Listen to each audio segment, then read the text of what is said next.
The Shaykh, so he says here, yani the ayat, whoever puts their trust in Allah, Allah will be sufficient for him. Allah will suffice him. Allah will be the one who will suffice him in his affairs. So whoever entrusts their affair to Allah, turns over their affair to Allah, surrenders their affair to Allah, and then they actually depend upon and rely upon Allah alone, and they believe that no one can bring good to them, no one can repulse harm from them except Allah subhanahu wa ta'ala, فَهُوَ حَسْبُهُ, then indeed Allah will be sufficient for him.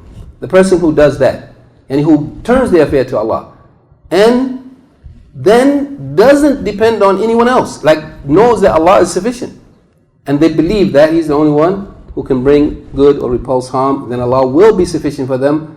And He said, فَهُوَ كَافِيهِ, Allah will be the one who will suffice him. يَكْفِيهِ مِنْ جَمِيعِ الْمَحَاذِرِ, then Allah will suffice him from all of those things that a person might fear from, that a person should take precautions from. Everything that a person will worry about or fear from, Allah subhanahu wa ta'ala will suffice him from that.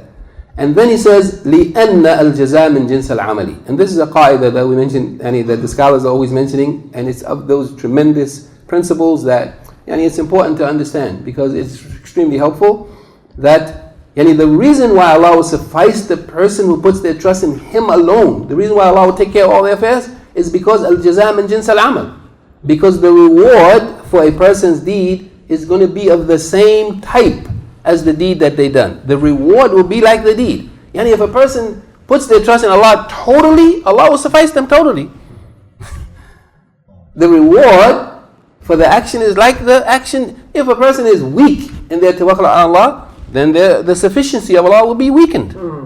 The sufficiency of Allah for them taking care of it will be weakened, because their tawakkul on Allah is weakened. Al-jaza, the reward, min jins al-amal, is going to be just like the amal. Good, person does good, hal jaza al-ihsan illa al-ihsan, person does good, what do you expect?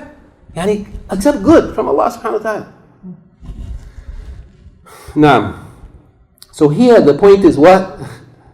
That if we put our trust in Allah totally, if a person strives and struggles and asks Allah to help them to put their trust in Him alone, the more we're able to do that by the permission of Allah and help of Allah, and we would never be successful in anything except with the help of Allah, the more we try to do that and we actually actualize it, realize it, then the more Allah will suffice us.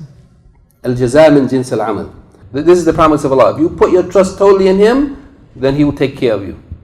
So this is azim. This is the greatest of the fruits of tawakkul, that Allah will suffice the person who puts their trust in Him. To the extent that you trust in Him, to that extent, Allah will take care of you, or as He wills. The Shaykh says, so whoever has put their trust in Allah in the way that he deserves, حَقَّ تَوَكُّلِهِ, then Allah rewards him بِأَنَّهُ كَانَ حَسْبُهُ. Allah rewards him by what? That Allah Himself will be his hasb. Allah will be the one who will suffice him.